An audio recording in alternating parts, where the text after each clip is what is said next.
নার্সদের ছোট করে দেখা ও নার্স কর্মকর্তাদের কটূক্তির প্রতিবাদ ও দুর্নীতিবাজ মহাপরিচালক মাকসুরা নূর সহ সকল নন নার্সিং প্রশাসনের ক্যাডারদের অপসারণের দাবিতে নোয়াখালীতে মানববন্ধন ও সমাবেশ অনুষ্ঠিত হয়েছে। নোয়াখালীর প্রতিনিধি জানান, শনিবার সকাল 11টায় নোয়াখালীর নার্সিং সমন্বয়ক পরিষদের উদ্যোগে 250 শয্যা জেনারেল হাসপাতালের সামনে মানববন্ধন ও বিশাল সমাবেশ অনুষ্ঠিত হয়। এই সময় বক্তব্য রাখেন নোয়াখালীর নার্সিং সমন্বয়ক পরিষদের আব্দুল্লাহ ফারুক, মাসুদ পারভেজ, কামরুন নাহার, শিরিন আক্তার, মিজানুর রহমান, জুবেদা উম্মে সালমা ও রেখা রানী মজুমদার সহ বিভিন্ন নার্স ও শিক্ষার্থীরা। এই সময় বিক্ষুব্ধ শিক্ষার্থী ও নার্সরা দুর্নীতিবাজ ডিজি মাকসুরা নূর সহ সকল নন ক্যাডারদের অপসারণ ও বিচারের দাবি করেন।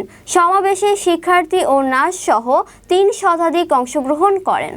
কারণ নার্সিং একটা মহৎ পেশা, এই পেশাটাকে কটূক্তি করেছেন যিনি আমাদের ডিজিএনএমে আছেন, আমাদের মাকসুরা নূর ম্যাডাম। উনি আমাদেরকে বলছে আমরা ছোট চাকরি করি, আমাদেরকে দ্বিতীয় শ্রেণী মর্যাদা দেওয়া ঠিক হয়নি, আমাদের নিয়ে আরও বাজে মন্তব্য করেছেন। এই জন্য আমরা ওনার অপসারণ চাই। ওনারা আমাদেরকে বিভিন্ন সময়ে বিভিন্নভাবে আমাদেরকে ছোট করে দেখেন বা হেনস্থা করেন, কিন্তু আমাদের পদোন্নতির যে সুযোগ আছে, আমাদের অনেক নার্সরাই উচ্চশিক্ষিত এবং বিএসসি এবং মাস্টার্স ডিগ্রি করা এবং পিএইচডি করা। এখন আমরা চাচ্ছি যে আমাদের পদগুলোতে আমাদেরকে যেন পদায়ন করা হয়।